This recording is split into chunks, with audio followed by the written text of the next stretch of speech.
All right, hello everyone. It's the sixth podcast of my political podcast, and I actually have a special guest here today. He's my classmate and good friend Magana. Why don't you introduce yourself?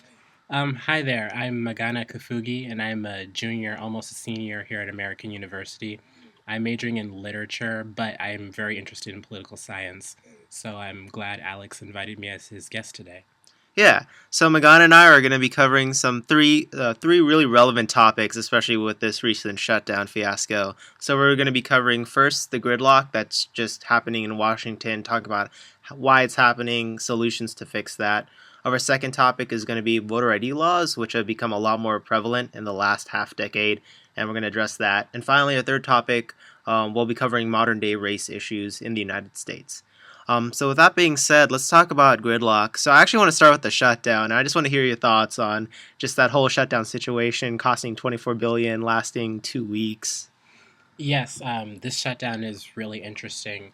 Of course, not just because of the many comparisons that's been made to the shutdown back when I was about 2 years old or so, but um, just the fact that um, Congress seems so divided these days that even something as small as trying to insert the Affordable Care Act into the continuing resolution, which was very unlikely, but the fact that even something absurd like that would stall the passage of the resolution and shut down the government for 2 weeks just really speaks to the deep division that's really crippling the country right now. Yeah, I agree. And I think the problem is like everyone's so on ideological lines that they're not willing to give an inch, with the Right, whole Tea Party faction, like the Ted Cruz filibuster, like they're putting right, like a stake in the ground and they do not want to move. I right, mean, I hate to be biased because obviously I'm center left. And I know that liberals have their problems too, but I feel like liberals were a little bit more, or at least the Democrats were a little bit more willing to compromise yes, on these issues, especially since they went back to sequester level cuts, which the right, Democrats didn't want, obviously, but they gave in exchange for making sure the Obamacare was going to be safe and the Affordable Care Act wasn't right. going to be jeopardized. But Um, actually, Alex, I have a question for you, and I guess maybe since I'm the guest, I should be answering oh this. no, But go ahead, go um, ahead. do you think this very strict adherence to ideological principles is going to help the Republicans, especially in the 2014 midterms and in the next presidential elections, or is it going to hurt them? No, that's a really good question. So I guess I'll answer this sort of in two ways: the short and the long term. So I think in the short term, it's definitely going to hurt them, and I think um, they're still going to have a heavy amount of seats. A lot of their power is regionalized in the South, as we know. Right, So I do think they're going to have a lot of those seats, but I think in a lot of the swing districts and the swing states, we could potentially see. Granted, 2014 is far away politically, but we could still see a lot of turnover. And what I think will happen in 20 to 25 years, I've been telling this to a lot of people, is I think slowly but surely, as the older generations die out, the Republican Party will become more libertarian and that they become more moderate on the social issues.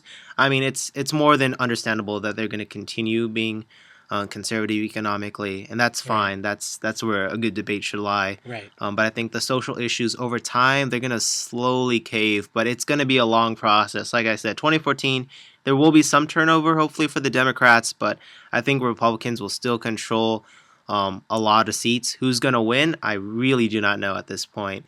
But I do think in the long run, it's actually gonna hurt them more, and I think people will see Democrats as being a lot more moderate, in right, hindsight, and that's sort of where I think this country is gonna go. right. Um, so with that being said, let's talk about maybe some solutions to how to fix gridlock. Because there's a lot of cynicism in Washington D.C. And really the country. Right. So I'm gonna throw out some solutions, and you can comment and give out your own. So Okay. I'm gonna start with one solution is simply for each state to adopt an independent commission in terms of gerrymandering. So to avoid that, do what California, my home state, does and have an independent commission drop the lines, versus what happens in a lot of states is the state legislature, which is partisan, draws up the lines. And I think that Okay. would help reduce some of the gridlock. Right. I think, especially this gerrymandering issue has been a really big motivator for partisans on both sides. Democrats feel that they were cheated in the last gerrymandering Mm-hmm. session because Republicans were able to draw districts that favored them. Um, I like the idea of an independent commission, and just a few of my own ideas on how to eliminate gridlock.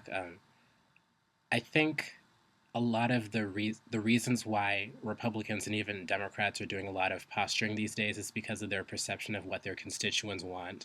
Mm. And I think constituents are fed a lot through the media and through talk shows on MSNBC and Fox, which I frankly don't think are really news stations as such, as more entertainment stations that generate money. So I think since constituents are being fed this um, all this rhetoric on talk media and on Twitter and Facebook 24/7, I think the mass media has played a big role in hurting congressional progress and also American politics. Yeah, I I think actually want to comment on that because I right, think that's a big issue. I mean, what I was talking about, independent commissions, I mean, right, that's more of like a structural problem, but the very psyche, the social dynamic of the country has yes, been changed so much by mass media. I mean, I feel the only reason I'm really informed on politics and can form good opinions is because I have to dig through so many different news channels. If I right, just watched, CNN, MSNBC, or Fox News, I would not be educated. There would be a lot of misinformation being spread. I have to go out and read like 10 different newspapers, like verify these facts, and most people aren't going to take the time and energy to do that, and so they're right, fed, I think what you said, their entertainment. That is so yes, true, because right now a lot of their funding is tied to ratings, so they right, just do what's entertaining and not necessarily what's right. I remember back in the day I was actually talking to an older gentleman who's like 60, 70, and I did some research too. And apparently, news actually used to run deficits because it wasn't tied to ratings. So right, it tended to be more objective right, because there wasn't a monetary incentive. But as soon as that monetary incentive came, I think it completely distorted the American voters' perception of the candidates, the issues, right. etc. I've actually thought about that a lot. I like to go on YouTube occasionally and look at footage of old talk shows such as Tony Brown's Journal, the News Hour on PBS, which back then was called the McNeil-Lehrer Yeah, Report, and McLaughlin Group, and a lot of those old shows. And compared to today's programming, those shows were very bland, very just strictly focused on the issues, not on sensationalism or anything. yeah. And I think the big shift in the way shows position themselves really says a lot about even our culture and our tastes. Yeah, and I mean, I was just gonna comment on that. It's just like, even though it is bland, that's the way it should be. News should be Right, as bland as possible, right, as objective as just getting the facts crossed. It shouldn't be this entertainment circus that it right, is, and I think that's the problem. I think we have to accept some degree of blandness in order to protect sort of the integrity of the system and the information, because there's so much information, especially from the Affordable Care Act. It seems like every TV news station, from Fox News to even MSNBC, CNN, is giving all this misinformation that has nothing to do with Obamacare, is completely right. false or inaccurate. And it's just, I would be like, if I wasn't like a college student who like, or you like yourself, like being very educated, reading these Yes, things, I would not know what to do. I would not know what to right, think. I would eat up a lot of the BS a lot more right, because there isn't really a good alternative. And I think that I think the FEC and other powers should step in and try to sort of create this bland news network again. I know it'll be difficult, but it definitely would help in the long run, I'd imagine. right. So with that being said, I'm gonna just throw out a couple more solutions, and you can Okay, comment and give out more, and then I think we can move on to our next topic of voter sure. ID laws. So along with the whole idea of independent commissions, and again making news more objective and getting rid of the entertainment cycle that's become the news in the last 20, 30 or so years, in the last few decades, I think some other things um, that would help are sort of filibuster reforms, because I know the filibuster has become very annoying in that it Right, prevents legislation from being debated. And at least back in the day, you actually had to physically stand up and right, do that, which made it a lot more feasible because you can't stand up forever. right. The longest filibuster was like 24 hours, but again, that was like Mm, a one-time thing. So if people actually physically stand, or maybe reform so you only needed 51 votes to close the filibuster instead of right. the 60 currently needed, I think that'd be really helpful, especially with the nominations of the president's cabinet. What Yeah, do you think? I think so. In fact, the filibuster was just in the news recently, right before this shutdown. I think it was Ted Cruz who Um, he was Yeah, I think he spoke for 21 hours. right. He even stood so long that he even read Green Eggs and Ham Hmm. at the podium. It was pretty funny. Yeah. Um, I've also heard reports that some Democrats have tried to do away with the filibuster. I don't think that's the solution either. I still think that it's helpful because Yeah. at least if someone in the Congress disagrees with a bill that's on the floor, then they can at least put their grievances out there. And since the filibuster is a very visible thing, it sort of gets your message out. Yeah, I mean, I do want the filibuster still there, but what I would do is I would change it because nowadays you can do filibuster without having to Right. filibuster, Right. without having to stand, and so I would change it so you have to physically stand Yes. the whole time, and I Yes. think that would be a simple solution, preserves integrity, keeps your filibuster, but it prevents people from just saying they're going to filibuster without actually, walking the walk, Right. so to speak. Um, so of course, there's a variety of other solutions, and if you have any, if our audience has any, please comment. Let us know. Let us what you think of the solutions we propose. But we're gonna now move on to our second topic of voter ID laws. And so, um, how about you give a brief background what you see going on with voter ID laws, Magana?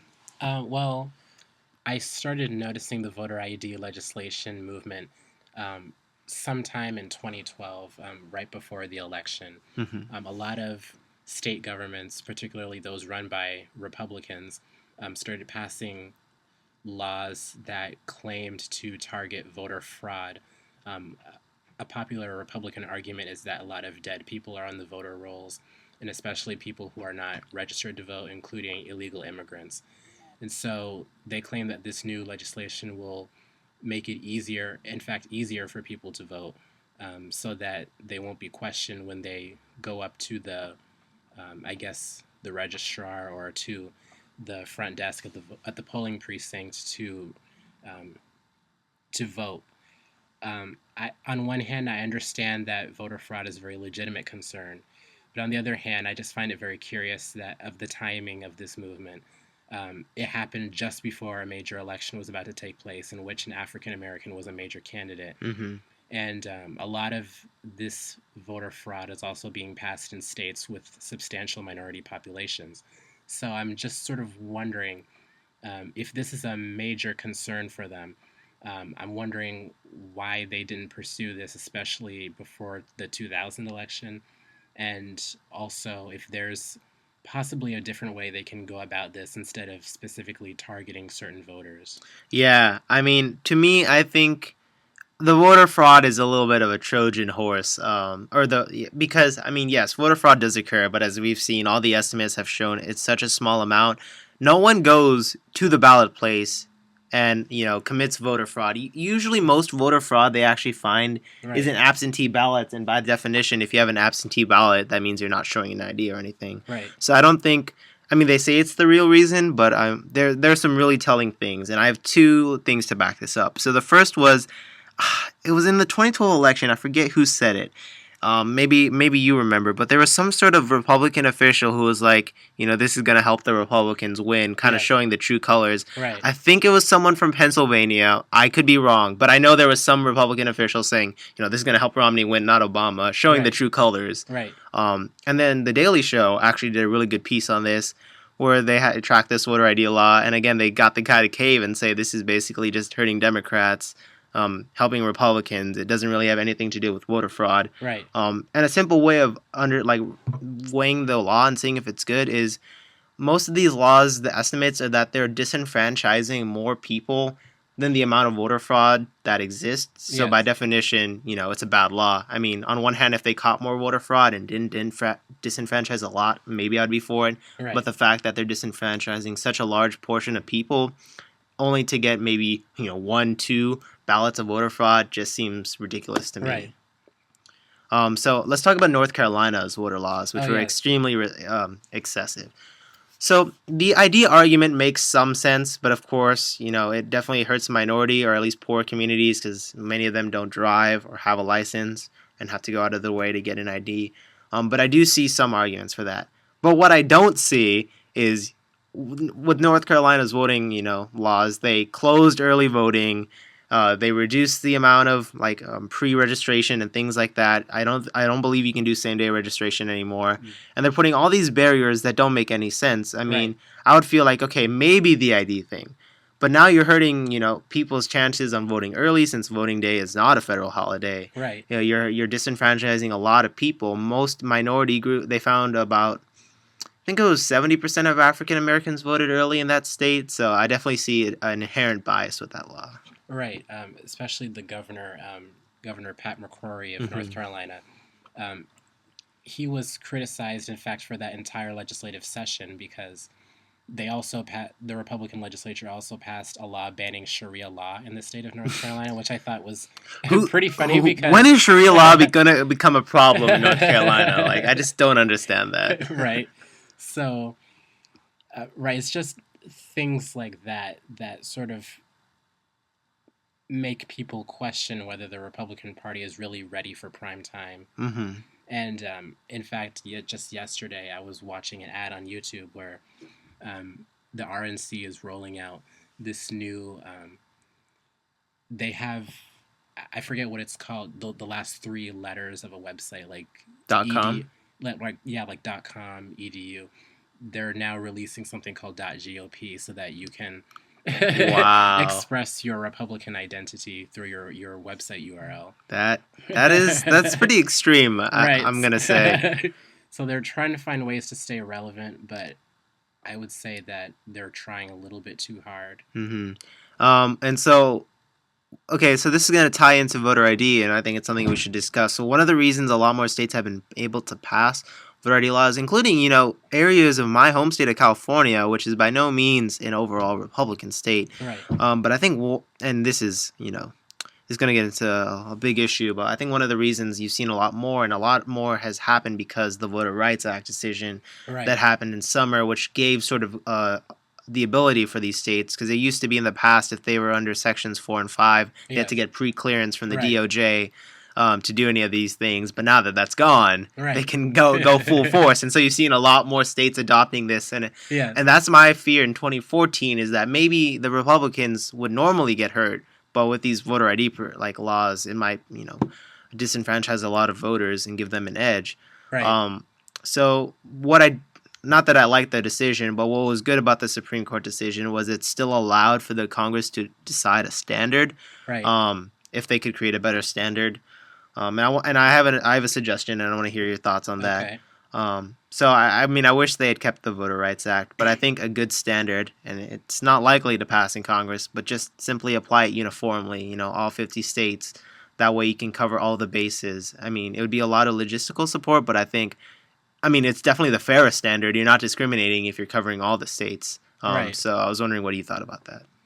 I think that would be a pretty good idea. I still like the idea of having certain states with a history of discrimination, especially the southern states. Yeah, I would like to that have too. them at least report to the government if they're going to make any changes. But since these days we're having such a big debate about what's fair and what's not, especially debates started by people who have traditionally advocated things that are not fair, I think just for the sake of deflecting any argument against it, you should probably just apply the voter ID laws just to every state, just to make sure that voter registration is fair in all 50 states and in DC. Yeah, I agree. I mean, again, like you mentioned, there are definitely some states, undeniably, with a history of violence, mostly the South. Let's be Right. honest here.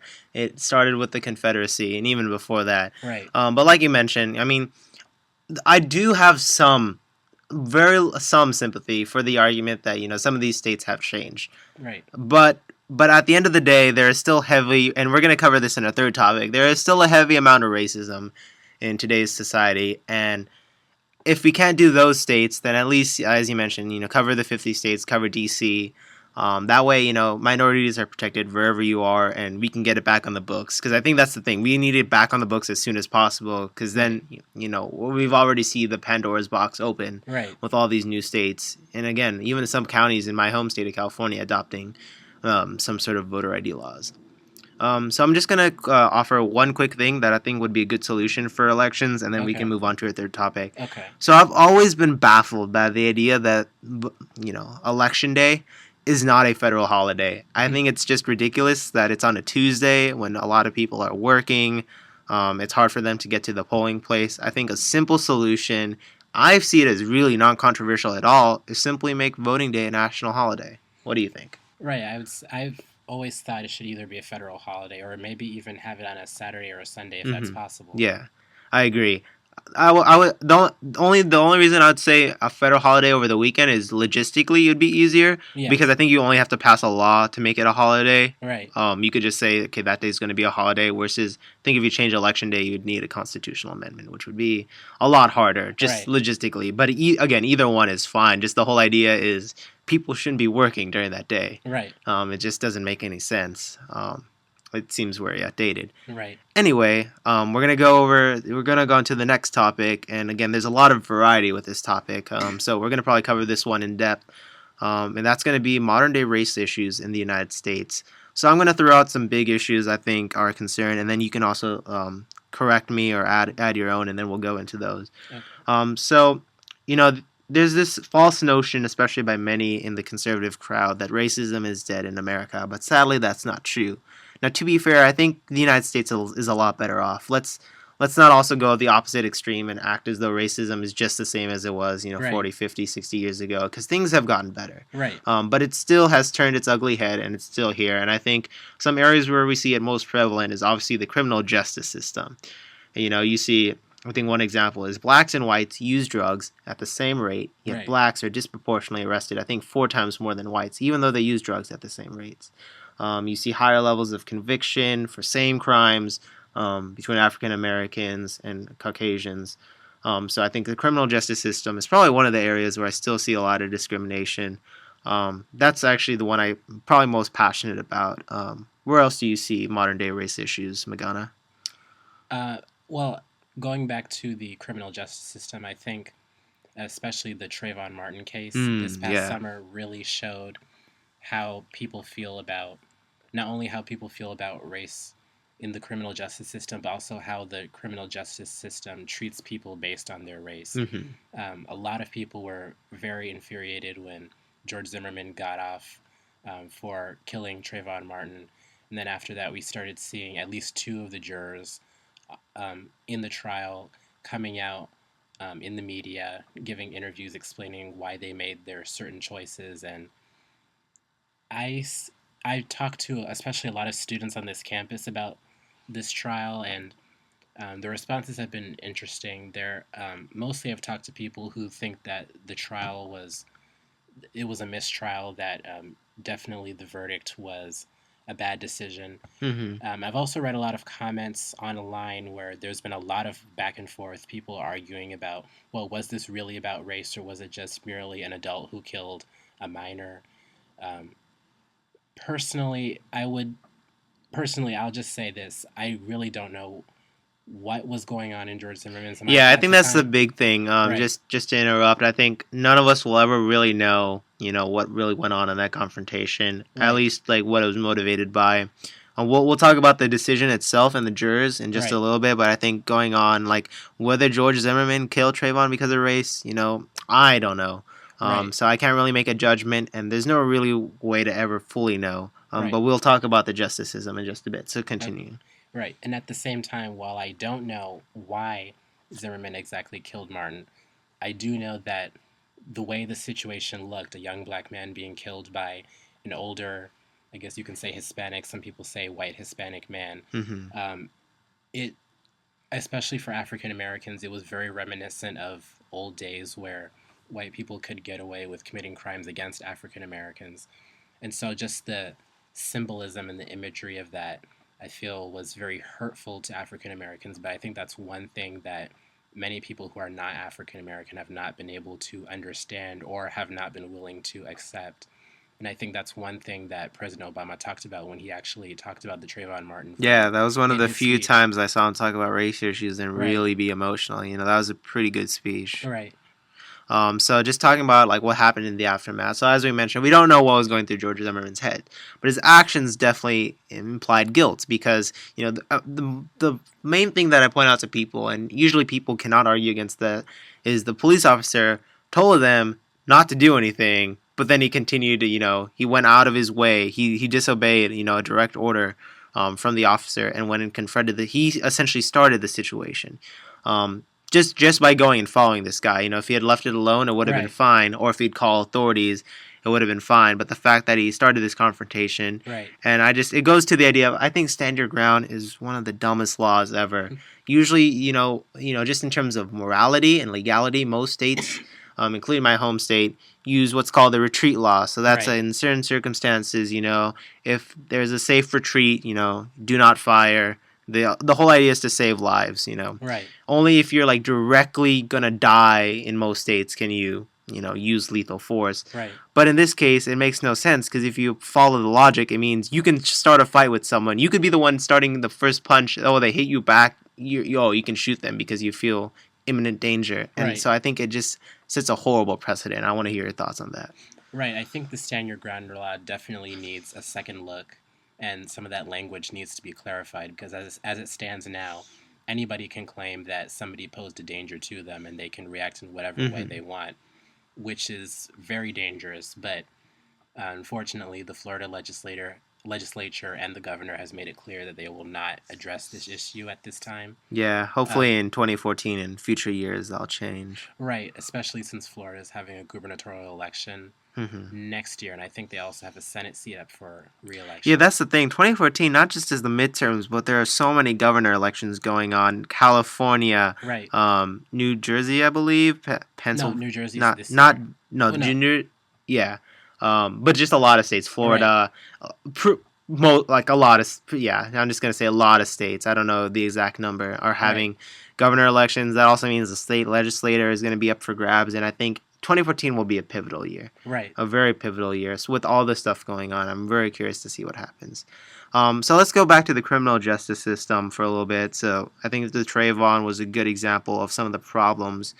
But I want to talk about drug policies and drug laws. And I think those, are, at least let's talk about marijuana for a sec. And I think, it just doesn't make sense when you're allowed to drink alcohol and you're allowed to smoke tobacco. And for a drug that, yes, it's a drug, but so is alcohol and tobacco, marijuana, that has, similar, if not less effects, and yet it's used to imprison so many people. I believe half of all prison inmates are there for nonviolent drug offenses. I want to hear your thoughts on, reforming marijuana laws and other drug laws.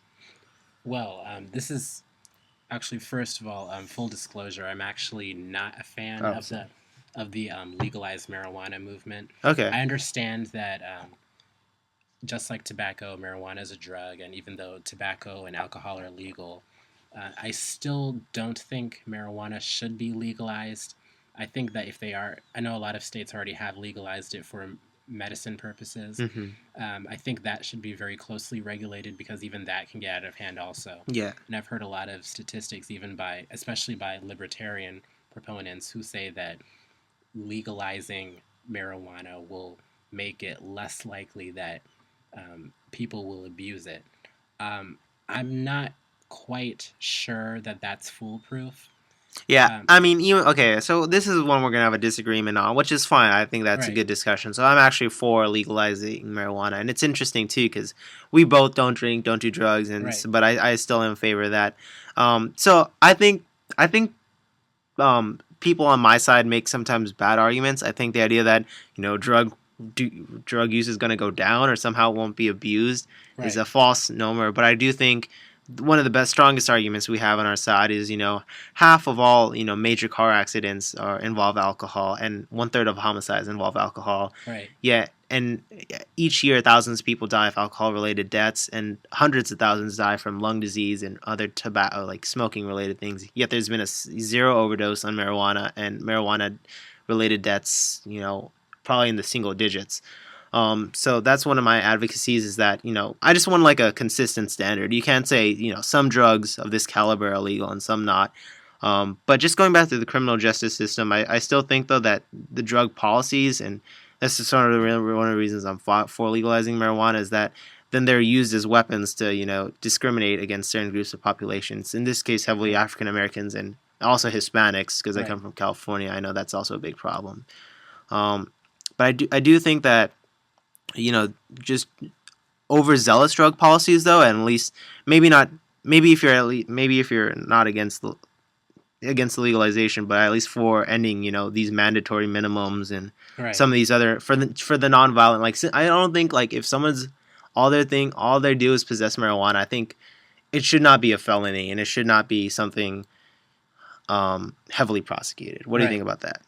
I think so. I think, for example, if a 17-year-old is found or an 18-year-old is found with marijuana, I don't think their voting privileges should be revoked. I still think they should have some way to transition back into society with restored rights without having to um, face the same types of consequences that more hardened criminals have to face. Yeah, and actually, I want to jump on that thought, and that kind of relates to things. Is that for those who don't know, in a lot of states, not all, if you have a felony conviction, it removes your ability to vote in elections.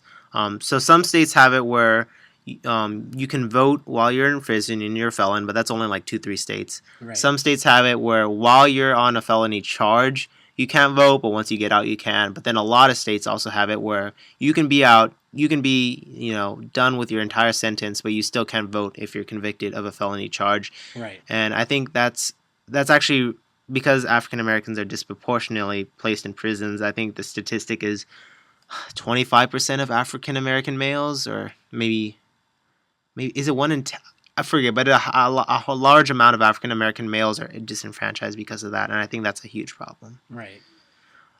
So with that being said, I think again, one of the things, again, disagreement, but at least some decriminalization of some marijuana laws and some leniency.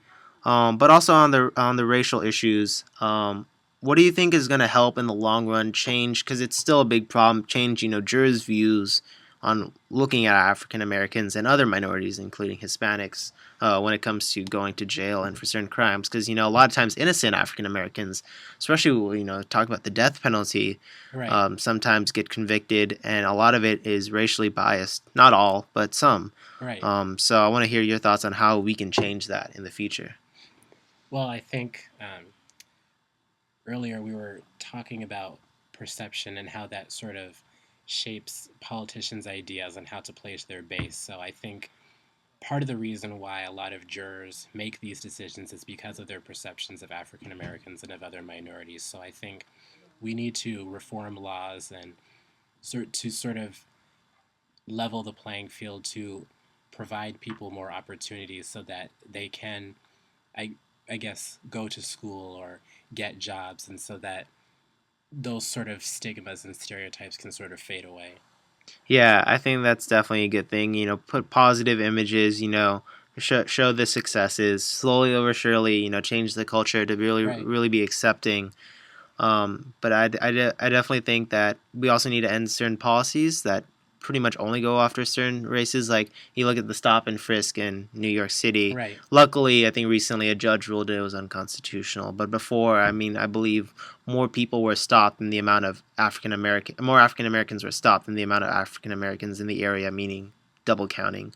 So I think that's just a ridiculous policy and a violation of constitutional rights. And I think if we stop those policies slowly but surely, and if we act as we shouldn't have this, like, stop and frisk almost in a way presumes people are guilty. Right. I think if we change that attitude, I think that would help. Your thoughts? I think so. I think stop and frisk unfairly targets people of color, and generally it's a law that gives whatever policeman is using it freedom to do whatever they want. A lot of policemen have abused it and sort of used it as an excuse to target people unfairly. I think stop and frisk, there are better ways to address crime or with apprehending suspects rather than using stop and frisk. Yeah, I agree. You should have to show some sort of probable cause. That's Right. usually the standard, instead of just saying, "Oh, I'm going to stop you and frisk you because that's the law." Right. So yeah, that's a big problem. And so I was wondering if you thought racism. I mean, obviously racism was a problem in many different contexts, but What are some other big areas that racism has showed its head other than the criminal justice system, you would say? I would say in college admissions, the That's a big one. Supreme Court decided a big case where a young lady who wanted to get into the University of Texas at Austin sued the school because she claims that they let in um, males of color who had lower test scores than she did. And there's been an argument by conservatives for a long time saying that affirmative action unfairly favors people of color over whites who have better qualifications. And I'll say, first of all, I'm not in any way saying that affirmative action is a perfect solution, but you have to admit that it does sort of allow students a way in who normally would have a harder time if they had to um, adhere to standards that apply to generally wealthier people. Yeah, I mean, so this is probably another area we disagree. So I'm against affirmative action on race. However, I am for affirmative action based on income, and I think that income almost in a way supersedes race, and I'll explain that right now. So I think arbitrarily, and most schools don't do this, but arbitrarily giving a certain bumps to races. I mean, I actually do I do have some I do understand the conservative argument that it is a little unfair. However, I think liberals make the best argument when they say, there are certain people who can't make it into these colleges who, if they would, would have amazing opportunities. Right. Um, but I think those people tend to be lower classes. Now, you can be a lower class and not necessarily African American. Granted, most people in the lower class tend to be minorities, so by Right. a boost, by definition, if you do it by income, you're going to help minorities. But I think we also have to realize there are some very wealthy African Americans, and it's not as though, like, if you're born into that rich environment, you need an additional boost. At the Right. same time, there are very poor whites who also need those opportunities. So I think Right. if you did it on income, that would be a lot more fair than just race alone. Right. I agree that income should also be taken into consideration, but what I'm saying is, um, while I'm not ready to throw away affirmative action just yet, I think Mm-hmm.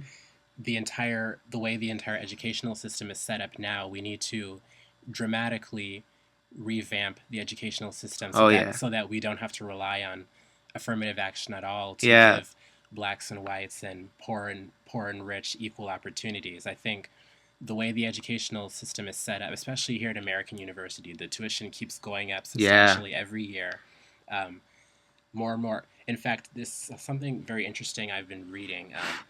A professor at University of Virginia named Mark Edmondson has been writing a series of articles on the shift that colleges have made since 1995. He says that in the 1960s there were so many baby boomers going to college that colleges had to significantly expand to create more spaces for the new population that was coming in. But then after the baby boomer generation left college, there was so much space, but there were fewer kids coming in. So they had to find a way to keep the kids coming in, but to attract them. So they started building gyms in schools, and they also didn't want to accept kids who wanted a lot of financial aid and who wouldn't be able to pay. So they have to find ways to keep attracting more and more rich kids. So, Mm-hmm. especially since American University is in a very high income area of DC and sort of plays very much to that income level, I Yeah, think definitely. part of the reason why you don't see more diversity in race or economic level at this school is because of those high those high bars that kids have to jump over to get in. I think if you sort of take into consideration that there's been a population change, that there's not as many college students as there were coming in as the 1960s, then if you sort of revamp the way testing is and you sort of change the way that professors are, I guess, are evaluated, then um, we can start seeing some really big changes in diversity in Yeah, I think colleges. education is a big thing. So actually, let's talk about education a little bit more, especially pre-college. Right. Things to do at the beginning. So we'll finish up with that, and so we'll call our podcast after that. So let's All talk right. about a little bit more about education. So I think we need to seriously revamp public education in the United States. I think the problem with um, conservatives is they sort of have this idea of charter schools or private schools that everyone should go to these schools. But I mean, we have to care about the whole population. Let's raise the bar for all the public education rather than just tailoring it to select few students. So I think some ways we could do that um, are first increasing the Pell Grants for colleges. I think that's a big one because grants mean you don't have to pay it back, and that's Right. big because college debt is one of the worst. I think it's one of the worst debts in the United States. Right. It carries through bankruptcy, and it keeps on growing. I think we should. I think the big thing is we should tie school funding not based on test scores, but based on the area it is. Right. The more need if it's in a poor area. If you have school in South Central LA, a place that's not too far from my house, that place needs a lot more funding and resources than where I live. White suburbia where they already can do fine. If Right. cutting a few resources won't really affect it that much. Right. Well, versus what's going on is it ties its test scores, but that just leads to a cycle of madness because the schools that are doing good just continue to do good, and the schools that are bad continue to do bad. What do you think? I agree. I think there needs to be a focus on especially pre-college education, such as pre-K, kindergarten, and first through 12th grade. Yeah, Um, and like you said you're for expanding public education. I'm for a combination of public and private education. I'm not against Right, private schools. right. I was homeschooled, so I think if parents want to homeschool their children or whatever type of school they want to put their children in, they should be able to have that choice. But if a parent wants to choose public education, I think the public school system also needs to be significantly revamped because there are a lot of problems, especially in low income districts.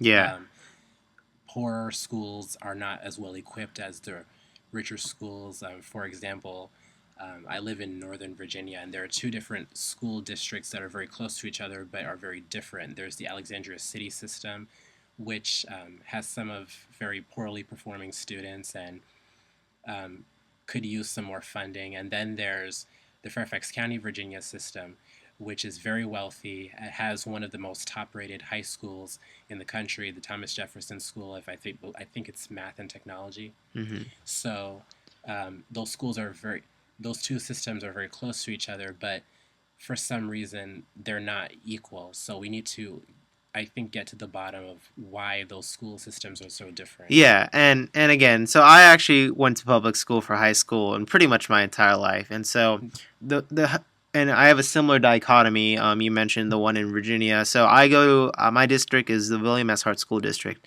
It's overall it's a very wealthy area. There are definitely poor parts, but it has a lot of resources, and because funding usually in most, I believe in California at least, is tied to test scores. Since it's already wealthy and students already do well, it continues to get funding. Whereas you go to LA Unified or any of the schools in the Compton, South Central area, Right. very poor areas, because these students aren't doing well in the first place, they're doing bad on the tests, and then because they do bad on the tests, they don't get additional funding. And I think that's the fundamental problem, is that it leads to the cycle where the bad schools continue to do bad. Now, schools like we could do with less resources. I mean, my school wasted thousands of dollars to get this guy who did this one-hit wonder, and he was booed off stage, just showing a waste of resources. Right. That would imagine how much that could help if it went to buying textbooks and teachers, Right. and all that different stuff for a lot of the poor schools in Los Angeles. So I think having that system would be proportional. You want to adjust to the area you're in, and then it can help a lot of the people. And I think something that's really dear to my heart recently is a lot of after school programs, whether it be music, Right. debate, drama, various arts that children can engage in, because I think these are probably more than maybe even education. It's like the formal education itself are helping get underclass students ahead and give them something to believe in. Right. I think that's just something, I'm really passionate about because I did debate in high school, and I know that was big for me. And I just, there were some kids who I know made it because of debate. And it's not just debate. It could be, your band or your choir or, maybe you're an artist. Right. I think these are going to, especially, they found tremendous success in implementing these programs in lower in schools. I read this recent articles where they provide free lessons in exchange for students, promising they'll continue to do school, and this is in poor Mm. areas, and they found tremendous success. And I Mm. think that's going to help in the long run. And I think when people criticize these after school education programs and call it a waste of money, Right. you show them what they really are. And I Right. think that's the thing, that we need to publicize just how important this is. Right. So with that, I'm just gonna thank everyone for listening to this podcast. Magana, want to add any final words? All I have to say is just thank you, Alex, for inviting me. I'm glad that we got to talk about some of these issues. Yeah, this was really fun. I'm glad this is the first time I've ever actually had a co-host with me, so this is great. I'm planning on getting more people in the future.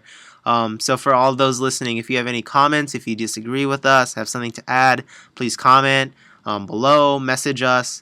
I'll be posting this on YouTube, and I'll also post it through my Facebook account. So thanks so much, and that's going to conclude the 6th podcast. All right.